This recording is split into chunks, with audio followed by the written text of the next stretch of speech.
राधे राधे, जय श्री कृष्ण, श्री हरिदास। तो ये जो लीला प्रभु ने मेरे साथ की थी, माता रानी ने मेरे साथ जो लीला की थी चूड़ियों वाली, वो मैंने पिछली वीडियो में आपको बताई थी। ये जो लीला हुई है कई पार्ट में मैंने डाली हुई है, क्योंकि एक साथ कोई भी लीला नहीं आ पाती है, वीडियो बहुत ही लॉन्ग हो जाता है, तो मैं ये सारी लीला एक बार में नहीं डाल सकती थी। तो इस तरीके से ये देखिए चूड़ियाँ जब मैंने धारण की हुई थी तो उसमें माता ने कहा था कि सब कुछ ठीक होगा। जो मेरी प्यारी माँ थी उन्होंने कहा था कि सब ठीक होगा। उसी के अनुरूप काफ़ी सारी लीलाएं चल रही थी। तो ये देखिए आपको कोई कहेगा कि ऐसा फेक है कि क्या है, ये मेरा भाव है जो मैं आपको बता रही हूँ। और जो माता ने मेरे साथ, जो प्यारी माँ ने मुझे लीला में बताया था, उसी के अनुरूप ये लीला होती चली गई। आप मानो या ना मानो, ये अपने अपने भाव के ऊपर है।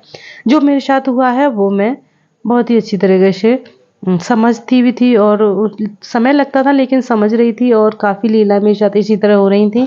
ये माँ ने जब मेरे हाथ में कंगन डाला था तो इस तरीके से मैंने ये चूड़ियाँ शाम होते होते कैसे मेरे पास आई थी, उसी तरह से एक और लीला आगे बढ़ी थी ये। क्योंकि लीला काफ़ी बड़ी थी तो मेरे यहाँ काफ़ी समय भी लगा था मुझे समझने में और आगे करने में पूर्ण। तो इसी तरह से वो लीला चल रही थी कि मैंने सबसे पहले तो मैंने प्रभु के लिए पोशाक बना रही थी मैं, और उसी तरह वो चूड़ियाँ लेकर के कन्या मेरे पास आई थी कि ये चूड़ियाँ लो, और माता की चूड़ियाँ हैं, मंदिर से आई हैं आपके लिए। तो मैंने चूड़ियाँ धारण की और उसी समय पर बना रही थी प्रभु के लिए पोशाक। क्योंकि ये प्रभु की एक छोटी सी लीला और थी कि मुझे प्रभु के लिए पोशाक बनानी है, जो सफ़ेद रंग की पोशाक धारण करने वाले हैं प्रभु। पोशाक बनाने के बाद मैंने प्रभु को इस तरीके से कुछ धारण कराई थी जिससे प्रभु बहुत खुश हुए थे। ये भी एक उसी लीला का पार्ट था जो मैं बना रही थी प्रभु के लिए। और यहाँ पर प्रभु को जब सफ़ेद रंग की पोशाक धारण किए हुए थे तो बहुत सुंदर और अच्छे लग रहे थे। तो ये सब प्रभु की लीला से ही संभव हो पाता है, जब प्रभु आदेश करते हैं तो इसी तरह से लीलाएं साक्षात होती रहती हैं। और मुझे बस प्रभु का इंतजार है कि प्रभु कब हमारे घर बड़े स्वरूप में आएंगे। अभी मेरे लाला स्वरूप में है, और कब मेरे यहाँ बड़े स्वरूप में आएंगे। ये मैंने माखन और छाछ प्रभु के लिए रखा हुआ है इधर, तो भोग के लिए, प्रभु के लिए ये भोग है।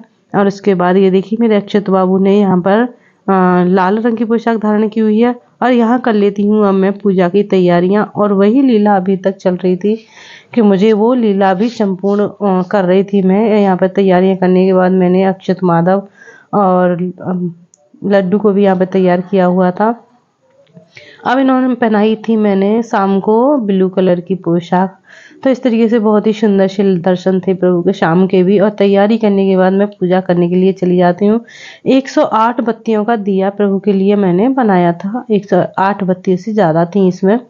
और वो मैंने घी का दीपक तैयार किया था। एक मैंने अखंड दीपक बना रही थी पूजा के लिए, जो प्रभु की मैंने पूजा करनी थी। यहाँ पर मैंने चित्रपट मंगाया था, और ये भी मैं पूजा का ही पार्ट में था। तो मैं इस तरीके से मिट्टी के दिया मैंने मंगाई, और उसमें एक तो अखंड दीपक और दूसरा मैंने 108 बत्तियों का दीपक मैंने मंगाया था। तो उस तरीके से यहाँ पर कुछ फूल मालाएं थी जो सुबह हमें माला प्रभु धारण करेंगे तो उसके लिए अभी से हम तैयारियां कर रहे थे।